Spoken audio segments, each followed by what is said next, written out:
un moment, à chaque instant. Vous suivez la grande matinale avec MTN. Everywhere you go, MTN.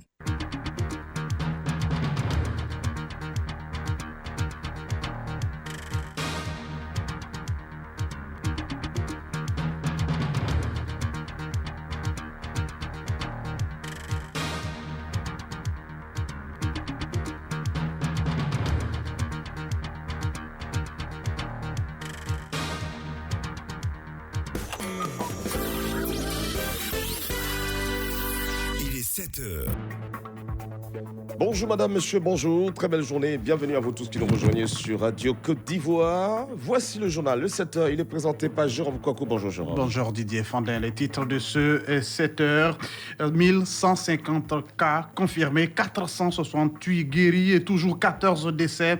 Ce sont les derniers chiffres liés au coronavirus en Côte d'Ivoire. Le virus gagne du terrain, la lutte ne doit pas faiblir. Redoublons de vigilance, lancent les autorités.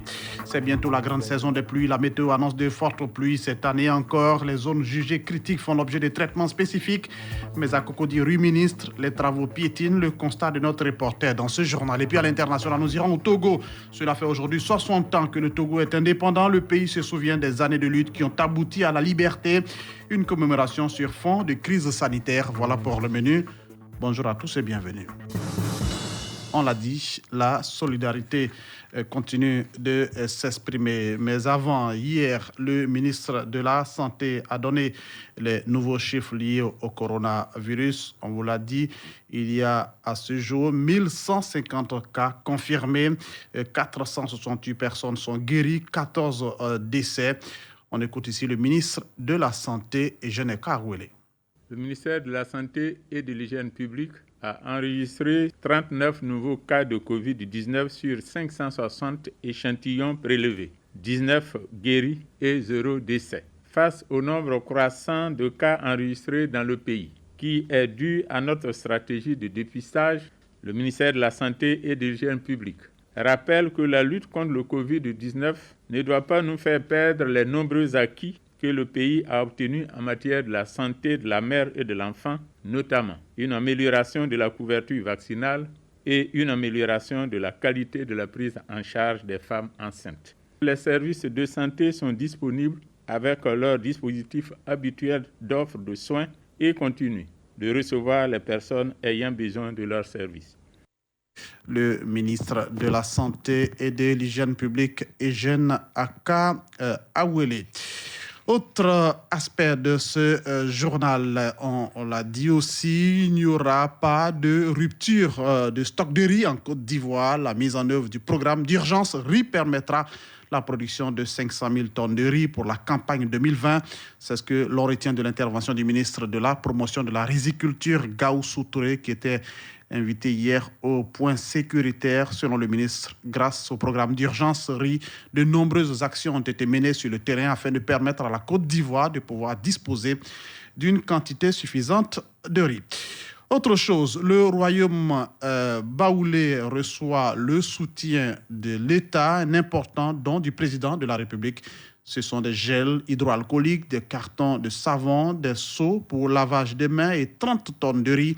Des dons réceptionnés par la reine des Baoulés, Nana Akua Boni II, le président du Sénat, Oussoukwa Diojano, était l'émissaire du chef de l'État dans le royaume baoulé. On l'écoute. Le président de la République nous a envoyés ici à Sakassou, siège du royaume baoulé, pour venir faire des dons à tout le royaume. C'est un don du cœur. Cette symbolique, nous voulons dire merci au président de la République pour cet acte de générosité, mais surtout de solidarité. Les fils de cette région, chacun d'entre eux, ont déjà fait des dons individuellement pour soulager et accompagner les parents. Mais le don du président de la République vient couronner l'ensemble de tous les dons qui ont été faits. Nous lui disons 1000 fois merci. Merci de prêter attention à la vie des Ivoiriens.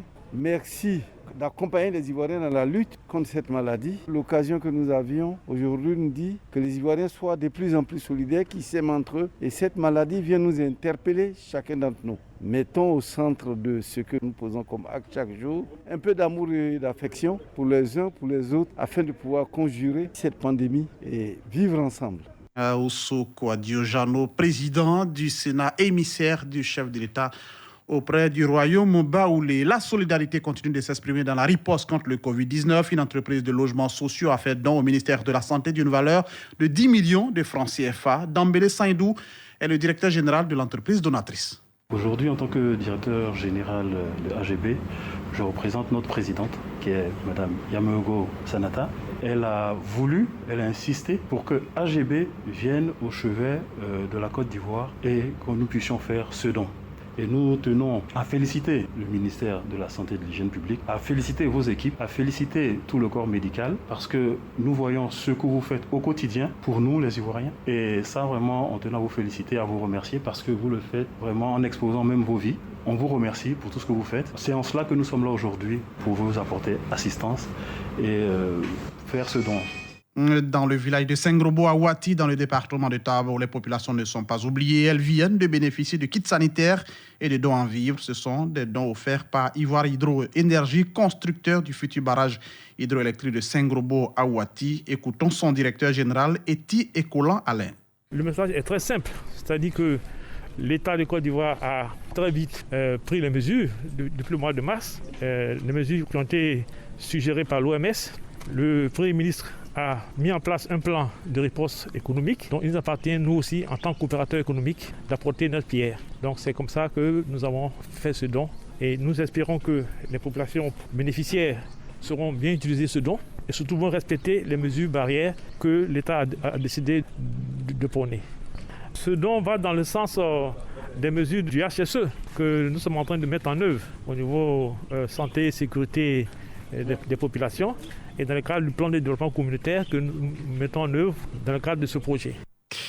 Le président du Haut Conseil des transports du port au vol au secours des albinos de Korogo, l'objectif est d'aider ces personnes vulnérables à traverser la difficile crise sanitaire qui frappe le pays du fait du coronavirus. Plus de 2 tonnes de riz et de l'espèce distribuées à 40 familles. La correspondance est signée Siekwasi. Le don du délégué du Haut Conseil des transports du Poro porte sur 2,5 tonnes de riz et la somme de 500 000 francs CFA. Koulibaly Ibrahim Kassoum explique son dévouement aux côtés des albinos de Korogo en cette période difficile de coronavirus. On l'écoute. À cause de la maladie du coronavirus, il y en a qui n'ont pas à manger. Mais le fait qu'ils vont aller voir les gens, là, on va dire qu'ils sont mendiants. Pourtant, ils ne sont pas mendiants. Ils ont peur qu'on les rejette. Donc vraiment, on demande au Premier ministre Amadou Gon Koulibaly, qui fait beaucoup de social aussi, fait un coup d'œil du côté des albinos. Ça va nous arranger, ils ont besoin d'aide. C'est l'adresse, il y a 7 enfants, 5 sont albinos. À côté de Corona, ici, tapissé, le travail ne marche pas. Je dépense à peu près 3 sacs de riz par mois. On a venu me donner 5 sacs pour les 5 enfants. Ça m'a beaucoup plu. Je lui remercie beaucoup. En temps de cette épidémie-là, il n'y a pas de marché. Ces zones de dons-là nous aident. On fait appel aux autorités qu'elles nous aident encore, pas en tant que des mendiants. Sur Amidou, nous tenons sincèrement à dire merci à M. Koulibaly qui fait beaucoup pour les albinos ici. Quand on est dépassé, le seul mot qui nous vient à l'esprit, c'est le merci. Diabaté Mamadou, président des albinos à Korogo. Coronavirus, ça a boycotté tout. Tous les petits commerces qu'on fait, tout est arrêté. Quand on sort, c'est à 14h. C'est Dieu qui va le payer et Dieu au contrôle. Notons que depuis le début de l'année 2020, c'est la 3e fois que les albinos de Korogo bénéficient de l'aide du délégué du Haut Conseil des transports du Poro. Le même objectif, lutter efficacement contre la pauvreté au sein de cette communauté, quelquefois rejetée par certaines personnes dans le Nord. Siekwasi Korogo, Radio Côte d'Ivoire. On a pris une pirogue à chavirer sur la lagune Ébrié près de Soweto à Koumassi. Le bilan fait état de 2 disparus et 4 survivants. Les recherches sont toujours en cours. À l'origine de ce naufrage, un piroguier qui proposait ses services aux retardataires du couvre-feu pour la traverser aux alentours de 22h. Quelques témoins qui ont eu plus de chance racontent. C'était à Bobo chez ma grande soeur. Et ça va, il allait arriver en retard. Chez moi, il allait arriver à temps. Je suis venu en taxi. Ma grande soeur, il était déjà l'heure. Il n'y avait plus de pinasse. C'était pirogue. Donc, on devait monter ensemble. Il dit, moi, je ne sais pas nager. Si jamais monter dans la pirogue, il ne peut pas monter. Donc, ils sont partis. Dans moins de 5 minutes, on entend les cris. Ça s'est renversé. C'est comment ça s'est passé? Je tremble actuellement. Je tremble. Moi, il s'est allé chez une voiture à Yopougon. Le temps est arrivé, c'était dans 20 beaucoup. Donc, il a garé la voiture au garage. C'est arrivé, il a gagné des pinasses. Dès qu'il est arrivé, le pirogue est arrivé. Moi, il pense que c'était pinasse, il vient où c'est pirogue. Moi, il dit non, il n'est jamais monté dans le pirogue, donc il ne peut pas monter. Moi, il me suis retiré. C'était donc des témoins du naufrage de cette pirogue à Koumassi. Des recherches, on l'a dit, sont toujours en cours puisqu'il y a encore des personnes portées disparues. Retournons à l'intérieur du pays. Les travaux de bitumage des voies et l'extension du réseau électrique des communes de Sassandra et de Fresco ont démarré et se poursuivent 2 mois après le lancement par le Premier ministre lors de sa visite de travail dans la région du Boclé. Le secrétaire d'État Philippe Légré, accompagné du préfet de région et des élus, se sont rendus sur les chantiers pour constater l'évolution des travaux en ces temps de crise sanitaire. Sam Kounan. Les travaux de développement lancés par le Premier ministre Amadou Gon Coulibaly lors de sa visite de travail dans la région du Boclé en février dernier ont effectivement démarré, comme ici à Sassandra. Les travaux de prolongement de la voie qui part de la mairie au quartier 17 Villa, en passant par le siège du conseil régional, sont au stade de terrassement, selon le chef de projet. On a déployé tous les engins qui sont là, nous sommes actuellement à l'étape de terrassement. On va commencer aussi la fouille pour faire la pose des caniveaux, progresser rapidement dans les travaux avant que la saison des pluies ne commence. Les poteaux électriques qui doivent servir aux travaux d'extension du réseau électrique sont arrivés. Le secrétaire d'État Philippe Légré, président du conseil régional du Boclé, et le préfet des régions Coulibaly Lamine, accompagnés des élus, sont allés faire le constat. Pour Philippe Légré, malgré le contexte de Covid-19, le Premier ministre tient ses engagements pour le bonheur des populations. Le Premier ministre Amadou Gon Coulibaly a pris des engagements. Et malheureusement, le coronavirus est arrivé et l'on a pensé que les travaux allaient s'arrêter. Mais non, le président Ouattara et le Premier ministre Amadou Gon, tenant les paroles, ont donc demandé de commencer et les travaux se poursuivent là. À terme, ce sont 2500 poteaux électriques qui vont éclairer la commune de Sassandra. Quant au bitumage des 10 km de voirie, à Sassandra et à Fresco, les travaux vont durer 6 mois. Sam Kouna de retour de Sassandra, Radio Côte d'Ivoire. Après Sassandra, on met le cap sur Gagnoa. L'opération Agir pour les jeunes pour la phase 2 est en marche à Gagnoa. 200 jeunes de cette localité sont entrés en possession de leur financement pour leur insertion dans le tissu social. Information donnée par le directeur régional du ministère de la Promotion de la Jeunesse et de l'Emploi du GOR. Yazi Constant est au micro de Gervais Amani. Les bénéficiaires doivent s'investir. Ils doivent prendre conscience que c'est important. L'État leur a tendu, n'est-ce pas, la main. L'État en passait à eux. L'État est venu leur booster. Ils ont intérêt à utiliser ces fonds à bon escient, de façon sage et responsable, pour travailler, créer d'autres emplois, rembourser cet argent, pour permettre à leurs frères d'être bénéficiaires, n'est-ce pas, des fonds. Donc, je souhaite que cette jeunesse-là soit une jeunesse responsable, une jeunesse dynamique qui peut faire notre fierté et apporter sa contribution au développement du pays. Vous le savez, la saison des pluies s'annonce à grands pas. De fortes pluies sont encore annoncées cette année. À Abidjan, les zones critiques sont traitées.